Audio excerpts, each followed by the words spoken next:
Par contre, ce que je veux vous dire, il faut qu'on joue ensemble. Je l'ai mis, hein. Il faut qu'on joue les uns pour les autres. Il faut qu'on fasse des efforts les uns pour les autres. Dans le foot, on va perdre des ballons. Amine va faire une erreur, Youssouf va faire une erreur, mais c'est pas pour ça qu'il faut qu'on baisse les bras. Il faut qu'on soit solidaires. Derrière, je veux de la rigueur. Hein. Vous voyez, respecter tout le monde, surtout le maillot qu'on porte, le Montargis, voilà, Montargis, parce qu'on est encore à Montargis, respectez ce maillot. C'est pour prendre une punition. C'est pour prendre une punition. On a les armes et les munitions. Je pense que vous serez tous d'accord avec moi, mais que faire la vidéo d'amis sans faire la vidéo de Montargis, c'est pas possible. N'hésitez pas à vous abonner, je vous souhaite un très bon reportage. En 3 mots, comment je décris le club de Montargis, hein, par en bonne question. Je dirais le premier mot historique.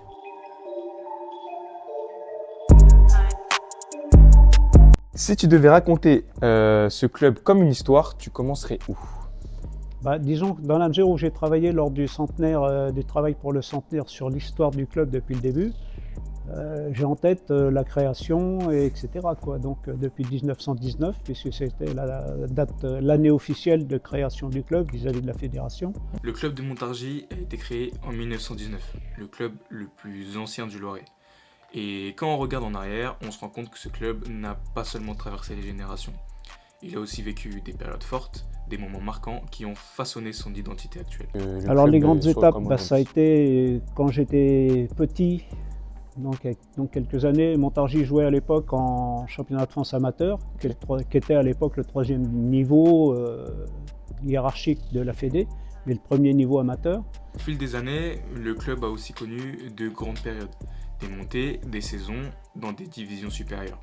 Et surtout des grands matchs, notamment en Coupe de France. Les grosses étapes, ça a été aussi les étapes en Coupe de France, puisqu'en 62, Montargis a joué contre Rennes, et puis en 32e de finale de Coupe de France et en 16e de finale contre Strasbourg, match à Fontainebleau. Et puis 2 ans ou 3 ans années avant, j'ai plus trop en tête, Montargis avait joué à Vozelle, sur terrain neutre à l'époque, contre l'Olympique de Marseille, la grosse équipe de Marseille de l'époque, avec tous les Suédois, les Gudmundsson et compagnie. Et forcément, ces grandes épopées ont changé la perception du club.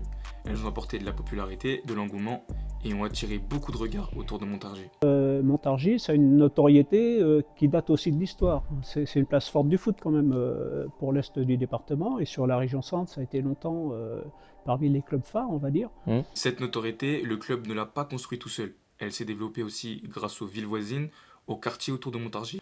Petit à petit, il est devenu un point de repère pour toute l'agglo. Ouais, donc le club il réunissait en fait tous les quartiers populaires de Montargis. De Montargis, oui.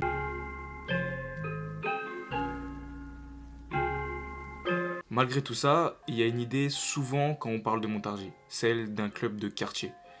Une étiquette qui peut paraître réductrice, mais qui mérite qu'on s'y attarde. Alors c'est vrai qu'on est au beau milieu du quartier. Je ne vais pas nous résumer comme un club de quartier, parce que c'est un club où justement on essaye d'accueillir tout le monde. On a des jeunes qui viennent de la ville, on a des jeunes qui viennent des champs aussi, de la campagne. Et au fond, la vraie question, c'est peut-être celle-là. Est-ce qu'un club ne crée pas aussi quelque chose de positif quand il se situe dans un quartier? On ne cherche pas à avoir une influence de quartier au sein du club de Montargis, même si nous-mêmes on est issus des quartiers. On essaie de se rassembler et de faire en sorte que les quartiers restent à la porte. Et quand on passe la porte du club de Montargis et les installations de la ville de Montargis, on représente le club et on ne représente pas un quartier. Parce qu'un club, c'est pas seulement du football, c'est aussi un lien entre l'école, les parents et le sport. Un cadre, des règles, une discipline et souvent un vrai plus pour l'éducation des jeunes dans un quartier. C'est pas quelque chose que l'école ne peut pas apporter, je pense qu'on est un peu dans la continuité, comme je disais, on est dans l'éducation. Nous, on est là pour leur amener déjà un contexte autre que en dehors, quand ils sont en dehors de la maison, plutôt qu'ils soient en train de traîner, nous on est là pour justement faire en sorte qu'ils soient sur les terrains. Et parfois cet impact se voit concrètement à travers certains parcours, comme celui de Sirou Guirassy, passé par Montargis et revenu ici récemment en juillet dernier. Comment les petits ils ont vécu cette venue de Guirassy? Écoute, comment te dire, c'est pas tous les jours qu'une star internationale, parce que ça reste quand même une star internationale, donc vient à Montargis et puis il habite à 50 mètres du stade, donc les enfants s'identifient pas mal à lui. Ouais. Donc je pense qu'ils l'ont vécu comme un événement. Pour eux, c'est comme si c'était un événement planétaire. Ouais, il y a une star qui vient, on est là, on va le voir. Et la preuve en est, ça a amené beaucoup de monde. Un exemple qui prouve aussi que ce club peut être un point de départ pour de grandes choses. Je pense que Montargis a joué un rôle dans la réussite de Serhou Guirassy. Serhou Guirassy est un exemple que doivent suivre les jeunes des quartiers, les jeunes qui ont envie de vivre de leur passion. Pour la ville, cette réussite est une vraie valeur symbolique. Guirassy représente Montargis bien au-delà du terrain. C'est une fierté locale et un modèle pour beaucoup de jeunes qui grandissent ici. C'est bien parce que ça leur montre un exemple et ça leur montre que c'est pas parce qu'on vient d'un quartier qu'on peut pas s'en sortir, tout simplement. Et vous vous en doutez, un joueur à ce niveau, c'est pas uniquement grâce à son talent, c'est aussi parce qu'il a grandi dans des clubs qui a une vraie politique de formation, avec des structures et des personnes qui l'accompagnent tous les jours. Troisième mot, je dirais aussi compétitif parce que, outre le domaine social, on aspire aussi à être un petit peu un club phare de l'agglo, on va dire.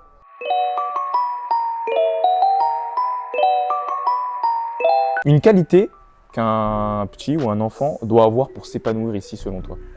L'envie. Je dirais que la force du joueur de Montargis, c'est l'envie et l'engagement. Déjà, quand tu viens là, tu peux avoir tous les défauts que tu veux, pas savoir taper dans la balle, pas savoir comment te placer, mais à partir du moment où tu as envie, déjà sur le terrain de courir, de te donner, et puis envie d'apprendre, tu progresseras forcément.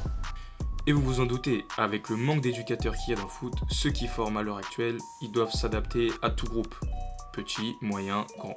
Tu gères à la fois la formation, tu gères aussi les seniors. Comment tu crées ce pont entre les générations? Déjà, je suis bien aidé par mes responsables de pôle. Quand tu es éducateur, tu apprends les différentes caractéristiques des enfants par rapport à leur âge, par rapport à leur classe. Et donc tu sais que les U6, U7, ça va être pas un peu plus bébé, mais tu vas travailler surtout techniquement.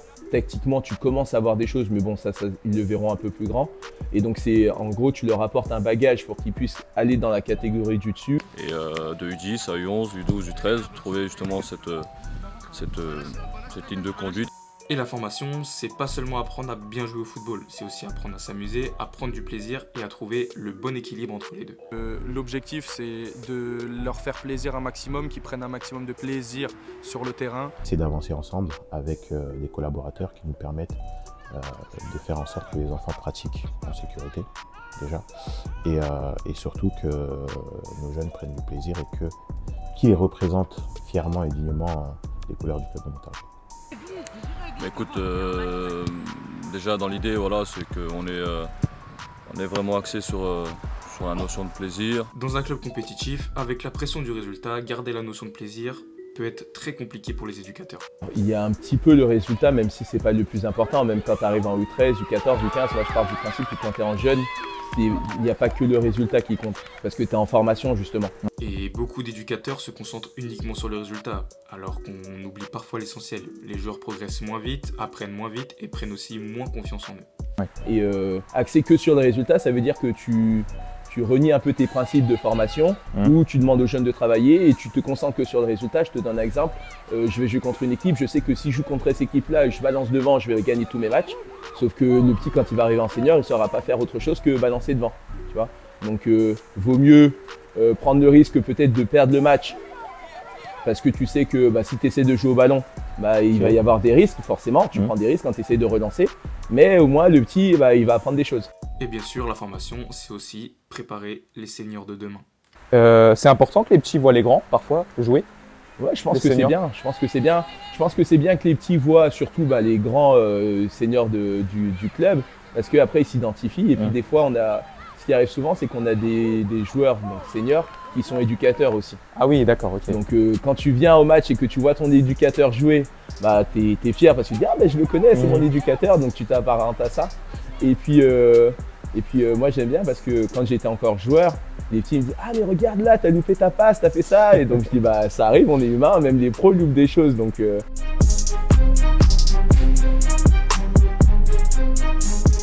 C'est quoi le plus difficile par rapport à un groupe d'enfants ou d'adolescents, la gestion d'un groupe adulte? On ne gère pas des jeunes comme on gère des seniors, même si j'ai la chance d'avoir un groupe de jeunes seniors. Après, si je reprends un peu mon expérience dans le passé, j'ai déjà coaché des joueurs qui étaient plus vieux que moi. C'est pas évident, mais ça forge bien. Chez les seniors, la réalité est différente. On parle de joueurs plus âgés, avec plus d'expérience, mais aussi avec d'autres enjeux. il y a parfois plus d'ego à gérer, plus de pression et moins de place pour l'apprentissage. Effectivement, on manage. On est plus dans la recherche des acquis de la formation du joueur. Chez les jeunes, c'est totalement différent, c'est qu'on est dans l'apprentissage. Donc c'est pour ça qu'on ne gère pas les choses de la même façon. Toutefois, on a aussi chez les seniors des jeunes seniors donc, qui sont encore dans l'apprentissage et on se doit de leur permettre de continuer à progresser et d'apprendre. À ce niveau-là, le talent ne suffit plus. Pour obtenir des résultats, il faut aussi du mental, de la détermination et une vraie capacité à encaisser les moments difficiles. Comment tu gardes tes joueurs concernés, motivés toute la saison? C'est pas facile, hein. Bien sûr, comme tout autre domaine dans la vie, avoir des résultats, c'est aussi savoir gérer un groupe et un effectif. On est parti avec un groupe large parce qu'on savait qu'en cours de route, on allait avoir des joueurs qui allaient abandonner ou même qu'on allait mettre dehors. Tout ça s'inscrit dans une direction claire. Chez les seniors, le club avance avec des objectifs précis, sportifs mais aussi collectifs, pour continuer à progresser et rester compétitif. Pour moi, je pense et j'estime qu'un club comme Montargis a plus sa place au niveau R1, N3 que R2. Donc il y a aussi une logique de résultat. Mais qui dit objectif affiché dit forcément une pression derrière.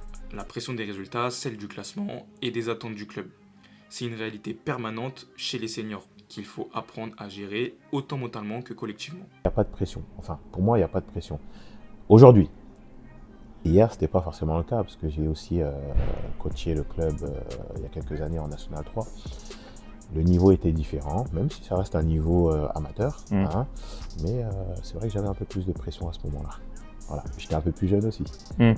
Mais c'est peut-être cette pression-là qui m'a permis derrière de pouvoir gérer différemment aujourd'hui et avec un peu plus d'expérience. Formation, senior, ambition, les objectifs, ils sont clairs. Mais pour aller plus haut, une question que je me pose, et vous savez très bien laquelle. Est-ce qu'une fusion serait pas une alternative? On va passer au dernier sujet. Pour toi, cette histoire de fusion, c'est quoi? C'est un mythe, c'est un rêve, c'est un folklore du foot local ou c'est une idée et une vraie idée qui peut être faite un jour?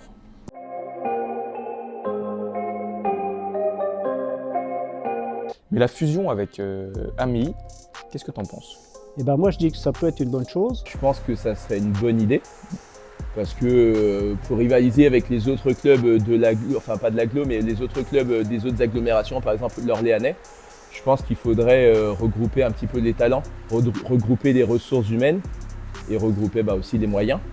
Donc faire un regroupement, on fait bien une agglo, on fait bien au niveau des communes, ça existe et pourquoi pas on ferait pas un club d'agglo, pourquoi pas. Et pour certains, la solution, c'est pas seulement une fusion entre Montargis et AMI, véritablement un club d'agglomération montargoise. Peut-être cette réflexion doit exister, je pense que oui, à mon titre personnel, pour permettre du coup au football local de survivre et surtout de continuer à progresser. Je ne sais pas, j'aime tellement mon club, l'USM Montargis, que des fois j'ai envie qu'il reste comme il est. Mais si on me parle en termes de résultats et d'agrandissement de la structure, ça serait aussi une bonne chose. Sur les dernières vidéos, je l'ai entendu, ça a été dit, ça enlèverait l'identité des clubs. Alors oui, l'identité c'est bien, et c'est très important, je ne dis pas le contraire. Mais au fond, la vraie question, c'est aussi celle-ci. Est-ce que les clubs ne font pas face finalement aux mêmes galères, aux mêmes difficultés, que ce soit sportives, financières ou humaines? Les J3, et ce que je dis aussi, c'est que les J3, ils ont leurs soucis, nous on a nos soucis, souvent ce sont les mêmes. On cherche à les gérer chacun de notre côté du mieux qu'on peut. Oui, ils essaient d'avancer malgré tout, mais les désaccords politiques nourrissent aussi certaines rivalités entre les deux clubs. Aujourd'hui, du fait que nos clubs sont, je ne veux pas dire opposés, parce que ce n'est pas le bon terme, mais sur le plan sportif, chacun a sa vision. Finalement, même sans parler de fusion, il y a peut-être une première étape à franchir essentielle, renouer le dialogue. Se parler, se comprendre, travailler ensemble. Quelque chose qui ne se fait plus du tout à l'heure actuelle. Rassembler, c'est d'abord se réunir, discuter, échanger. On peut être d'accord, on peut être contre. Il faudrait s'asseoir autour d'une table et en parler. Et voir s'il y a plus de bons que de mauvais, s'il y a plus de mauvais que de bons. Montargis a aussi des forces vives à l'heure actuelle, que d'autres clubs n'ont pas, ce qui peut créer des confusions pour une fusion, justement. C'est aussi un club où beaucoup d'éducateurs, beaucoup de responsables, où beaucoup de joueurs sont passés. Je veux parler moi du club de Montargis. Pour moi, le club de Montargis est déjà une force vive dans le Gâtinais, de par son histoire, de par les joueurs qui sont passés par le club dans le secteur, que ce soit en tant que joueur, que ce soit en tant qu'éducateur, que ce soit en tant que dirigeant. Si je regarde aujourd'hui les forces vives des clubs adverses, c'est quasiment beaucoup de personnes, pour ne pas dire toutes ces personnes-là, ont un vécu et un passé avec le club de Montargis. Le club de Montargis a formé énormément d'éducateurs qui se retrouvent aujourd'hui dans des clubs comme Ami, dans des clubs comme Chalais, et c'est une bonne chose. Il faut partir du principe que les éducateurs d'Ami, les éducateurs de Chalette, les éducateurs, on les connaît tous, on se connaît tous. Ouais. Et maintenant, ceux qui sont éducateurs maintenant, ils étaient joueurs avant, ils ont joué ensemble.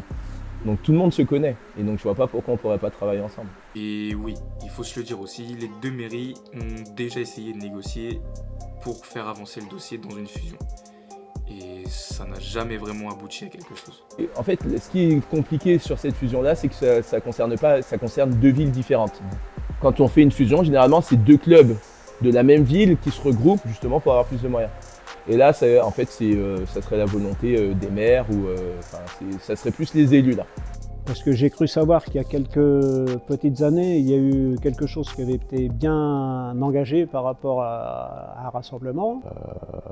De ce que je sais, parce que je ne sais pas grand-chose, même si on en parle depuis plusieurs années, la ville de Montargis n'est pas contre. Bien au contraire, elle a toujours été porteuse de cette vision-là et de ce projet-là. Mais il semblerait que ce soit plus un problème politique, entre guillemets, entre élus, qui ait fait avorter le dossier, quoi. Quand on écoute les deux côtés, on se rend bien compte d'une chose. Chacun se renvoie un peu la balle. Du coup, on n'avance à rien. Il y a aussi des histoires humaines derrière tout ça, je le comprends bien. Des éducateurs qui sont partis, des désaccords et parfois un peu d'ego. Mais qui, avec le temps, ont surtout créé du silence. On ne se parle plus vraiment. Pourtant, même sans parler d'ego, il y aurait déjà quelque chose de très simple à faire. Se remettre autour d'une table, discuter et peut-être commencer à travailler ensemble. Parce qu'au fond, le vrai enjeu est peut-être là. Être plus fort ensemble plutôt que chacun de son côté. Aujourd'hui, quand on regarde les forces vives des deux clubs, ils ont reculé d'année en année, peu à peu. Pendant ce temps-là, les clubs orléanais ou les clubs tourangeaux se développent et avancent. Alors la question n'est peut-être pas seulement de savoir s'il faut fusionner ou non, mais surtout de savoir si on veut collectivement redonner au football montargois la place qu'il mérite. Toutefois, ce que j'aimerais, c'est que cette vision politique soit aussi partagée avec les acteurs du monde du sport, avec les éducateurs, avec les dirigeants, avec les bénévoles, et qu'on puisse avoir leur avis, qu'on puisse avoir leur son de cloche, qu'on puisse avoir leurs idées également, parce qu'on a la chance, que ce soit à Montargis, que ce soit à Mini, que ce soit à Panne, Chalette, à ce poids, avec différents dirigeants, dirigeantes, d'avoir des personnes qui sont issues du secteur, qui sont engagés depuis plusieurs années, donc qui ont aussi leur mot à dire.